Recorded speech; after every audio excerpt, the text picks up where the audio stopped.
back to the channel, everyone. We are back here today talking about the AFC playoff predictions. Now, I know I haven't been here for about a week. It's weird for me not to post for a week, personally, and I'm happy to be back. I had been out of town.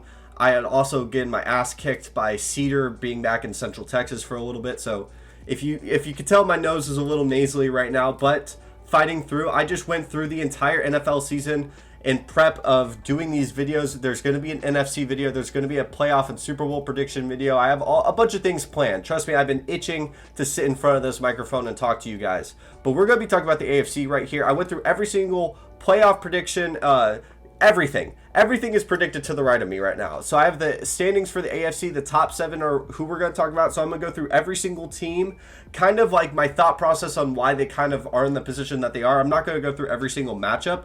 That is more planned for later on until we get to the preseason. I will make a video about that. But if you want to see a certain team talked about, or a certain player, or a new move that was made, or something that you disagree with these rankings or something like that, let me know down in the comments. I would love to have a conversation or even make a video on it. I love doing that, trust me, and everything will be peaceful. We don't need to get into a big beef of internet arguments. This is sports we're talking about, but let's get into the number 7 overall team, which is the Baltimore Ravens. And one thing I noticed specifically with the AFC, and the reason why I wanted to start with the AFC, is just because they're so difficult to predict. I would say probably from 11 all the way to the number 1 seed could range. Now, I will say if there's one team that won't pop up that I won't talk about for right now is the Cleveland Browns, because I didn't really know how to predict because I didn't know who their quarterback was going to be. So they're not in the playoffs. I'm going to tell you that right now. They have a fantastic roster, terrible organization. I won't get into it, but we'll talk about the Baltimore Ravens because I do like a lot of the pieces that they had in this offseason. I just worry that they won't have enough weapons moving on to the later parts of the season. They're banking a lot on Duvernay. They're banking a lot on Rashad Bateman. Obviously, you have a top 3 tight end in Mark Andrews, who I love.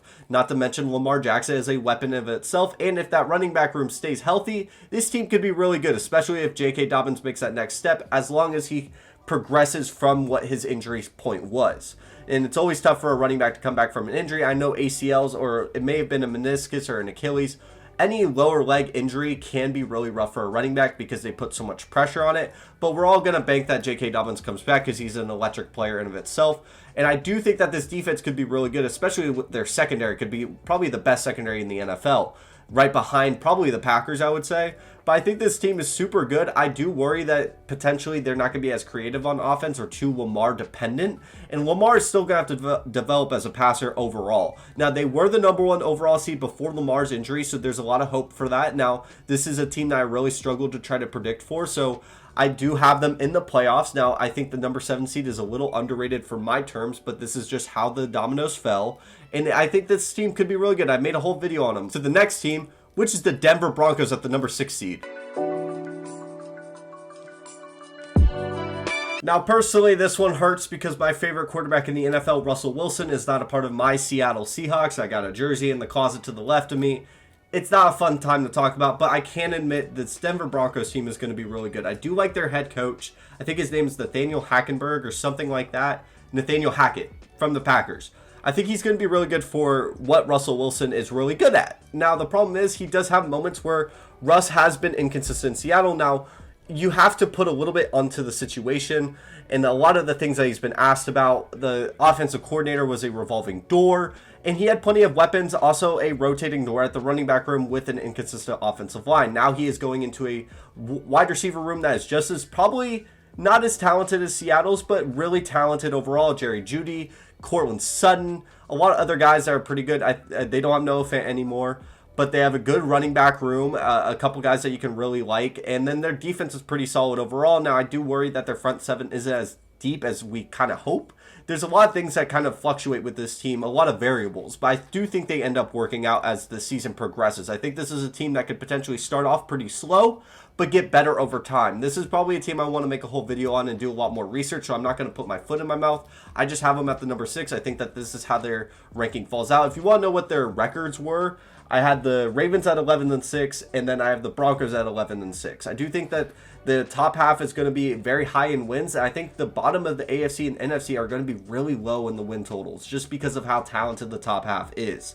So I'm going to move on to the number 5 overall team. This might be a surprise to some people, but this is just how the rankings is. And you have to have the division winners at the top 4, and that's the biggest problem with all of this. Is the Chargers are number 5. Now, to some people, the Chargers at being number 5 at 11-6 might be a surprise to some people, but I do have a little bit of a concern of how they play is very risky. I think this team could be dangerous in the playoffs. I think that they could really make a big-time run. I do worry about a couple things with them, but I think this team is probably one of the most complete teams in the NFL. The only problem being they're in the AFC West. In the AFC, they're going to have to be facing a lot of tough competition in their own division, and I think 11-6 isn't out of the realm of possibility. This team has the probably ceiling of 13-3 if they were in the NFC, but the problem being they're facing so much good talent over time. I mean, we saw the anime. By the way, if you have not seen the Chargers anime, like, introduction of their season, like the schedule release, go watch that. But when you go watch it, you realize, like, geez, they are facing a lot of elite talent on the quarterback position. So is everyone else in AFC West, because the worst quarterback right now is Derek Carr, who is potentially a top 12 quarterback. I wouldn't put him top 10, but top 12 for sure. But that's the reality of their situation. So I think that it's not out of the realm possibility that they don't win the division, because I do have the Chiefs winning it, which I'll get into in a bit. But I think that this team is really damn good. I'm not trying to say that they're not. I think they potentially could win a Super Bowl. If I were to put money, I think I'd put them on coming out of the AFC. Now, I will say there's a slight concern because it is the Chargers, and the Chargers tend to make up mistakes and somehow lose. I mean, we remember there was a time when they were number 1 on offense and number 1 on defense and didn't make the playoffs. I wish I was kidding. I'll put something up. I'm not kidding. Number 1 on offense, number 1 on defense, did not make the playoffs. Are you kidding me? Like, that, I have concerns about that, but there's nothing viable. There's nothing concrete. There's nothing on paper that tells me that this is a red flag with this team, other than potentially Staley not being a great head coach. But I think this team is really complete overall, and I wouldn't be surprised if they won the division, but I just have the Chiefs a little bit better. That's just how it falls. But with the 4th overall seed, the winner of the AFC North, the Bengals. Bengals did a lot that I liked over their offseason. I don't see a lot of bad things that they did. I think that they are the potential Super Bowl hangover, but I just believe in Joe Burrow and Jamar Chase. This team has so much talent on the offensive end, and if their defense just plays about 75% of how well they did in the playoffs, they should be able to win this division. I don't believe it's so tough with the AFC North because of the Browns situation. I think the Steelers could be really good. It's so tough to go against Mike Tomlin, but they have so much of a young quarterback situation. Is Pickett really ready to man this team, or is it going to be all on Mitchell Trubisky? And either or I don't love. I love their defense, and I love the weapons that they have. Najee Harris is fantastic. Where are the Steelers anyways? Yeah, the Steelers are the 9 seed at 9-8. They have a positive record, but I just don't see them potentially getting into the playoffs just because of how talented the AFC is. So we'll move on from the Bengals. I think it's pretty self-explanatory why I have them in the position that they're in. I don't need to justify it, but I'll talk about the Chiefs as they are my number 3 seed. With the Chiefs, I understand you lose Tyreek Hill, the biggest weapon in the NFL because of his speed. He's a X factor for them, but I think the positions that they improved on throughout the draft and who they went and picked up, and I trust Andy Reid. They're so talented when it comes to making play calls that fit what the offense can do. Travis Kelce probably has a couple elite years left. I don't want to say he's going to fall off this year, but he still is a X factor on this team. Not to mention Patrick Mahomes is the best quarterback in the NFL, and their defense significantly got better in my opinion. I think that their defense is what's going to really be a big time difference as long as they stay healthy. This is all based on if they can stay healthy. Chris Jones, if he is not playing, this defense does not play as well. I understand losing Tyrann Mathieu is a big loss, and I think that could actually influence them a lot more, but I do love that they got Justin Reid. He's one of the most underrated players in the NFL from the Houston Texans. I think that the Chiefs could easily go 12-5, which is what my prediction says. And like, if you haven't noticed, it's like 11-6 and 12-5. These are like one win off. Like, so a lot of these could fluctuate from what I predicted, because I don't see a team going like 14-2. I see a lot of losses just because there's so much talent in the AFC. If you think it's crazy for me to still think the Chiefs could win this division, then go ahead. But I think that they have so much talent and they've been there. That is a huge component of this.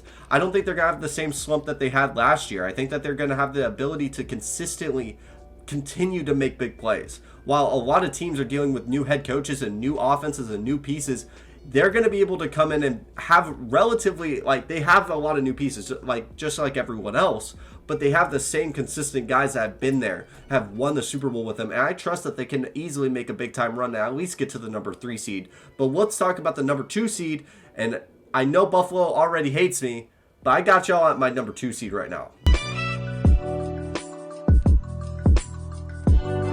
Listen, I think Buffalo has all the components to go to the Super Bowl. I think that they really could. But when I went through their schedule, it's not an easy road to get to the number 1 seed. I think that there's an easier road for the number 1 seed, and that's a team that I'll talk about in a minute. And I'll put the whole graphic up so you can see the whole thing. But I think Buffalo, it's one win off, by the way. But Buffalo went 12-5 in my opinion from what I saw.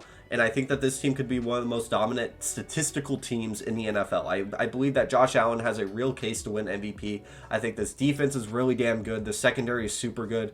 I was just trying to find for like maybe a hole. If they were to lose a playoff game, why would that reason be in that last video about the Bills? But let's be honest, this team has a ton of weapons, a top 5 wide receiver in Stephon Diggs, a really good tight end in Dawson Knox, not to mention OJ Howard is no slouch himself. The offensive line is okay. The front 7 is probably one of the deepest in the NFL, and their secondary is really solid as long as they still stay healthy with Tre'Davious White. And maybe Kaiir Elam becomes really good. And I don't love the running back room, but that's just my personal opinion. And I think this team could be damn good. But the reason why I have the Colts as my number 1 seed, the winner of the AFC South, is mainly because of their record. But let's talk about the Indianapolis Colts and how they could have a fantastic year coming up. Am I crazy for saying Matt Ryan could easily go on another MVP run? I don't think he'll win MVP, but I think this team with Jonathan Taylor, Micah Pittman, let's talk about Matt Ryan. I think this team is really damn good. Now, I think they are another wide receiver away. I won't discredit the Bills wide receiver room without mentioning the Colts probably need another weapon, but I think this defense is really good.